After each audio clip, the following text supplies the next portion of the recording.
সুন্নাত রাস্তা, জোরে বলুন সুবহানাল্লাহ। সেদিন এজিদ নামে লোক জুলুম করেছিল, আজকেও এজিদ আছে না নাই? অতএব লড়াই আমাদেরকে করতে হবে। যতদিন বাঁচবো হকের পক্ষে, ন্যায়ের পক্ষে, মানবতার পক্ষে, ভাতৃত্বের পক্ষে, সম্প্রীতির পক্ষে, ঐক্যের পক্ষে, গরিবের পক্ষে, দেশের পক্ষে, দেশবাসীর পক্ষে আমাদের এই লড়াই করতে হবে।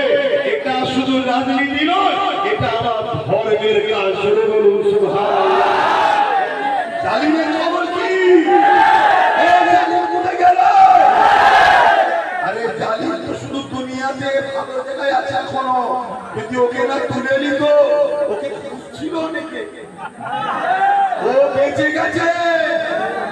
দুনিয়ার খাতিরে বলছি, ওর কিন্তু সুন্নাত রাস্তা, জোরে বলুন সুবহানাল্লাহ। সেদিন এজিদ নামে লোক জুলুম করেছিল, আজকেও এজিদ আছে না নাই?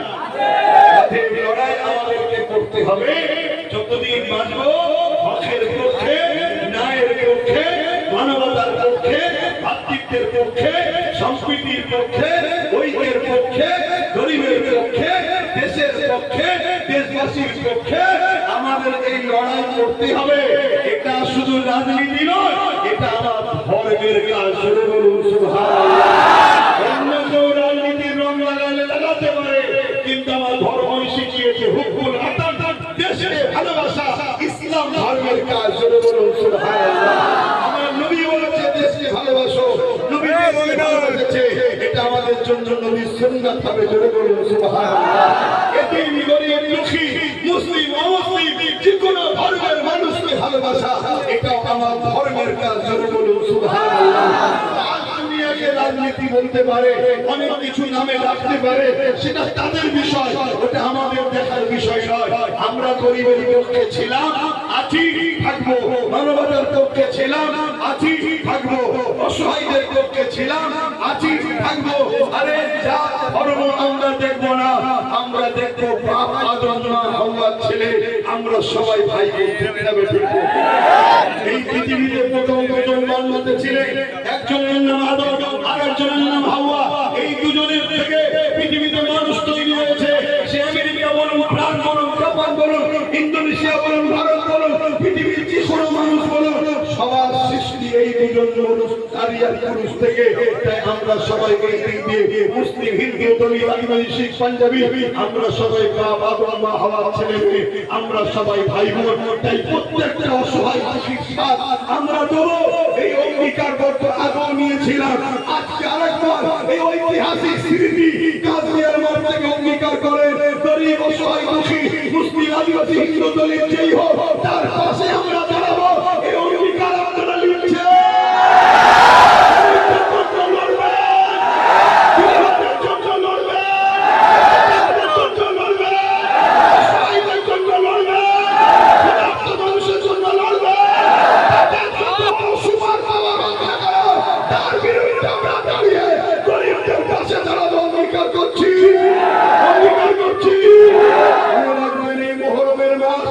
আমার ইমাম পাক তিনি নিজের পুরো পরিবারকে শহীদ করেছে। ইমাম পাক এজিদ বলেছিল, আসো তুমি তো আমাদের মিলেমিশে ভাগ বাটরা করে রাজত্ব চালায়। ইমাম পাক বলেছিলেন, দেখো রাজত্ব লিবার আমার কোনো লোক নয়, আমি এতটুকু চাই তুমি জুলুম বন্ধ করো, তুমি অত্যাচার বন্ধ করো, তুমি রাহাজানি বন্ধ করো, তুমি খুন বন্ধ করো, তুমি ধর্ষণ বন্ধ করো। আমি ইমাম হোসেন তোমাকে সাপোর্ট করবো। আমরাও সেদিন বলেছিলাম কি, আমার রাজত্বের লক্ষ্য নয়, লক্ষ্য হলো তুমি জুলুম বন্ধ করো, অত্যাচার বন্ধ করো, গরিবের উপরে জুলুম বন্ধ করো, মানুষের অধিকার দাও, ন্যায় দাও, ইনসাফ দাও। আমাদের দখলের বিরোধীতে বসার শখ নাই। কেন? আমরা মুহাম্মদ রাসূলের গোলাম। আমরা এই সমাজকে তা'মুরুনা বিল মারুফ ওয়া তানহাউনা আনিল মুনকার, অন্যায় মিটিয়ে ন্যায়কে প্রতিষ্ঠিত করতে এসেছি। জোরে বলুন সুবহানাল্লাহ। আমার গরিবের নামাজ করেছে, এই কাজ আমার আবু বকর সিদ্দিক করেছে, এই কাজ মুজাদ্দিদ বিস্তানি করেছে, এই কাজ গৌসুল আজম করেছে, এই কাজ সাহাবা হুজুররা করেছে, যুগে যুগে নবীরাও করেছে। অন্যায়ের বিরুদ্ধে, ন্যায়ের পক্ষে। মনে থাকবে তো? মনে থাকবে তো? লোভে পড়ে যাবেন না, গরিবকে বদুয়া নেবেন না, গরিবকে ভালোবাসুন। গরিবের শান্তি, গরিবের পাশে দাঁড়ান, দেশকে ভালোবাসুন, দেশবাসীর পাশে দাঁড়ান, মানব বন্ধনে থাকো, ঐক্যের সাথে থাকো, একতার সাথে থাকো। কোন এক জায়গায় ঝামেলা হয়েছে, সেই ঝামেলা সত্য মিথ্যা কি সে কোনো ভেরিফাই হয়ে প্রশাসন দেখে সেটাকে শুনে যেন নিজেরা নিজের এলাকার কোন গরিবের উপরে জুলুম না করি, এটাও খেয়াল রাখতে হবে। কেউ আমার উপরে জুলুম করেছে মানে এটা নয় আমি 10টা নিজের উপরে জুলুম করে নেবো না। ও ভুল করেছে, শাস্তি হবে।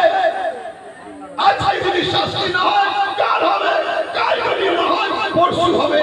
আজকে বলুন, কেউ কেউ তো মনে করেছিল আমাদের শাস্তি কোনোদিন হবে না, কিন্তু দেরি হলো। 15 বছর তো শাস্তি হচ্ছে না, হয়নি হচ্ছে না, হয়নি।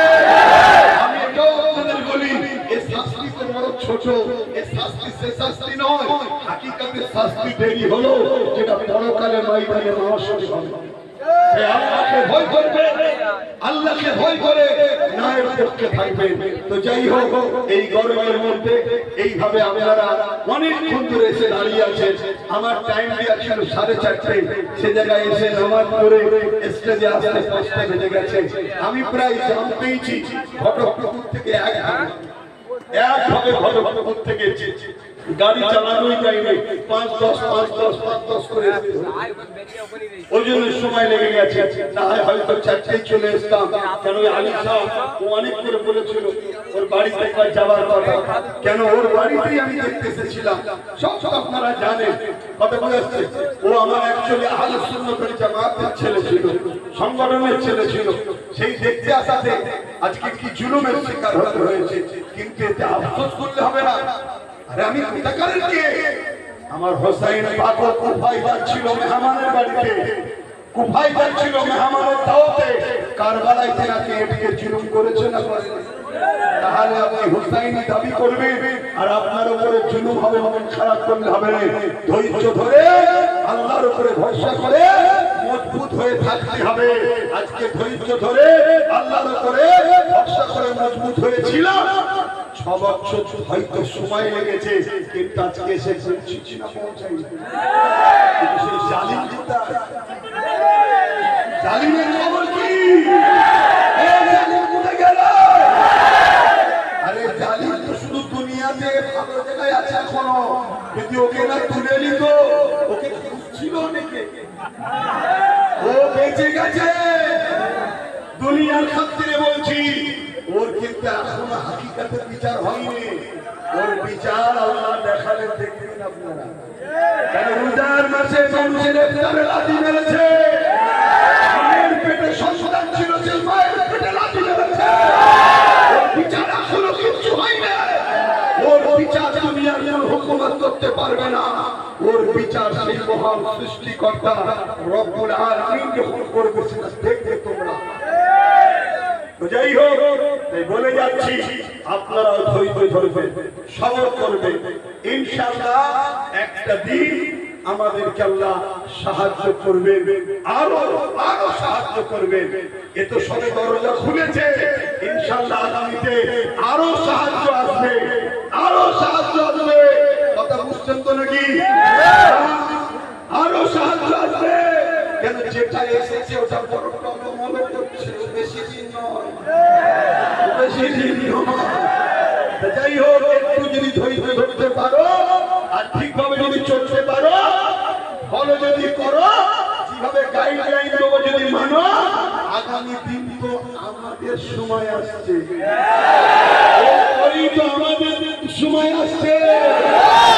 কিন্তু মনে রেখে দিও, ঈদার না হয়ে যায়, এখন আবার নতুন করে সব অনেক দরদি বেরোবে। আর কোনো দিকে নয়, ডাইরেক্ট সুজা ভাই বোনের সাথে আছেন তো, আল্লাহকে সাক্ষী রেখে বলছো, পাশে দেখো কেউ হাত তুলতে বাকি আছে কি?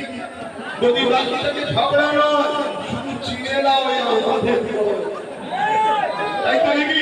চিনা দরকার আছে না? না আসে একটু ছোট করে দোয়া করবো, একটু কষ্ট করে বসুন।